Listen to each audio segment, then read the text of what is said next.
welcome back. Thanks for joining me today. We're going to be making this little Hershey Nugget jack-o'-lantern treat holder made with the Everyday Jars framelits and the Jar of Haunts stamp set from the new Holiday Stamping Up catalog. So let's get started. The first thing I have is a piece of pumpkin pie paper, and I'm going to take the hardwood background stamp, and I'm going to get Pumpkin Pie Classic ink. I'm going to adhere the hardwood background stamp onto the largest acrylic block, which is the F block. I'm going to ink up the pumpkin pie ink onto the stamp. And I'm going to go ahead and ink that right over my cardstock.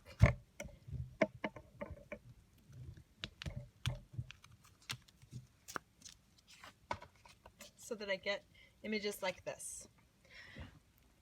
Inside the Everyday Jar framelits, there are actually 3 different jar framelits that you can choose.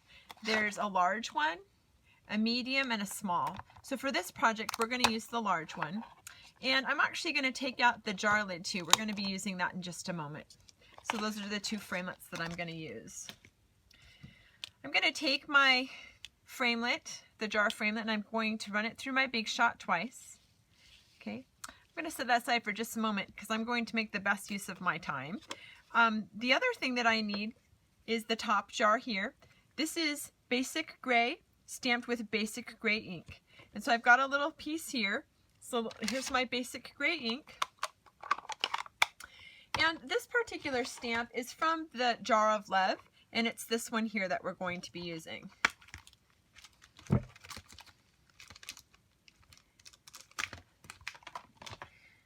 So I'm going to take my stamp and I'm going to ink it up with the basic gray and stamp it onto my basic gray cardstock like that.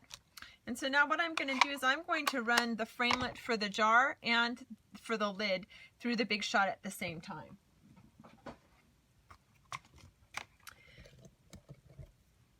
So what I have with my Big Shot is I have the magnetic platform. Let me put this up here. I've got my magnetic platform. I've got one acrylic sheet. I'm going to put those down first. I have my cardstock, my gray, basic gray with the lid, and I'm going to punch out one of the jars at the same time. And that's one of the great things about the sets of framelits, are that you can do multiple cuts at the same time. And to complete that die cut sandwich, I put one more acrylic sheet on top. So now I've got my jar, I have my lid, and I actually will need 2 of the lids, but I've already punched the other one out. But I'm going to do one more run through for the second jar. Okay, so there's my pieces.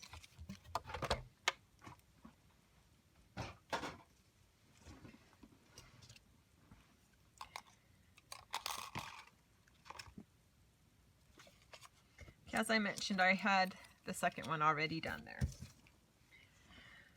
Okay, so there's one more piece of stamping that we're going to do, and it's using the Stays On ink pad. And as I mentioned, this is from the Jar of Haunts, which is a super cute Halloween set in the holiday catalog. And we're going to be using the jack-o'-lantern face. But isn't that adorable? All those images. Okay, we're going to use the jack-o'-lantern face. And again, using the Stays On ink. And I like using my letter D or my letter C blocks. This is actually the D. I'm going to just ink it up. And I'm going to stamp it on the center of one of my jars. Now, for mine, I did the jack-o'-lantern face on both sides. And so that's why I'm going to do it twice. If you just decide to do it on one side only, that's obviously fine. Okay, so I'm done with that. I'm going to go ahead and assemble the inner part that's going to hold the nuggets next.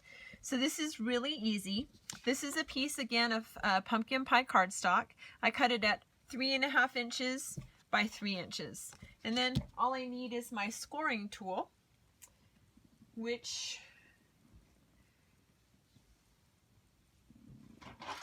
is here. Right, and I'm going to score at along the 3.5 inch side at 1 inch, and so there's a 1 inch mark to the right of the groove. So I'm going to score at 1 inch, and then I'm going to turn, and then I'll score at 2.5. And then along the 3 inch side, I'm going to turn it, and I'm going to score at 1 inch, and then I'll turn it and score at 2 inches, which is like that. So you'll see that there are score marks on my paper now. So the next thing I'm going to do is I'm going to take a pair of scissors and I'm going to just trim on those score lines. So I'm going to snip from here to this score line mark. And I'm going to do the same thing with this score mark. Going to cut until I meet that cross score mark here. Right, I'll turn and do the same thing on the other side. So cut until I reach the crossing of the score marks to that center point, and there. So these then are going to create my box shape. So I'm just folding on all the score lines. And then I think it's really important to use heavy adhesive. So this is the tear and tape, tear tape from Stamping Up. It's really great. It works with all of my boxes and projects that I want to stay really well. And then I'm just going to remove the backing from the tape.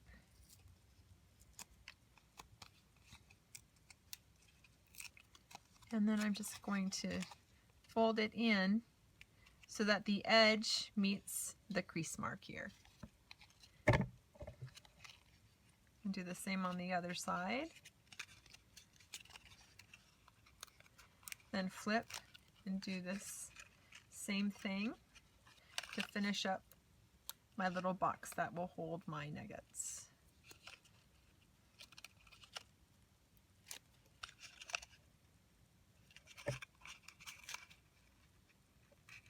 Okay, so here's my little box. All right, so now all that I need to do is to do some adhering. So I'm going to put some adhesive. This just happens to be the two-way glue pen from Stamping Up. And I'm just going to put some glue at the top and adhere the jar top, the lid. And the same thing on the other side.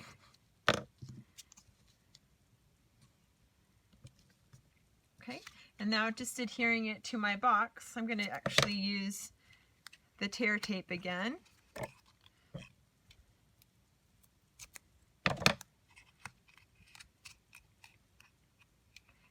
The better you burnish the adhesive to the paper, the easier it is for the white paper to come off. I'm going to flush the bottom of the jar with the bottom of the little box. And that way, the little treat holder will stand up. Okay, I'll remove the tape from the other side and do the same thing.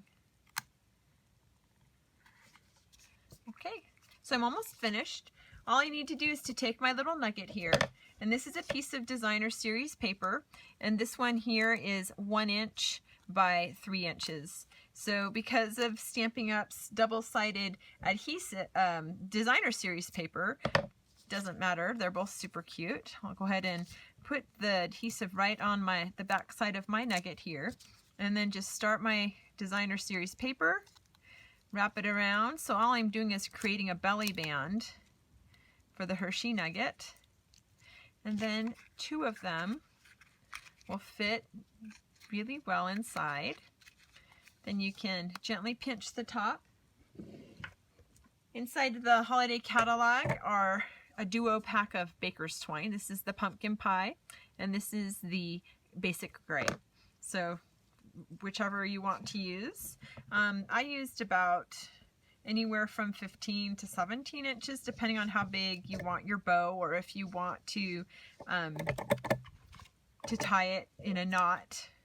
That might make the difference of how long you want your baker's twine. But I'm going to just pull it in the center here, like that. Find the center. Gently pinch the tops here of the jar, and I'm going to wrap the baker's twine along the top edge of the jars here. And I think 2 or 3 times. I'm doing it 3. Alright, so now I take the ends and just tie it in a bow, because mine is long enough. So this was about 15, 16 inches, the baker's twine.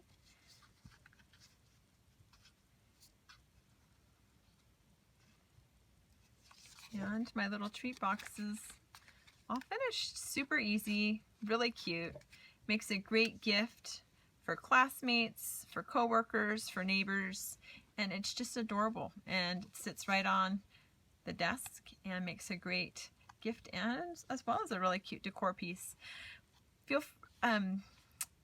Thanks so much for watching. Hope you'll join me again next time and check out my other videos. My blog is madebynan.com. Hope you can visit there, and as well as being able to purchase products through my online store. Thanks so much for joining me, and have a great day. Bye-bye.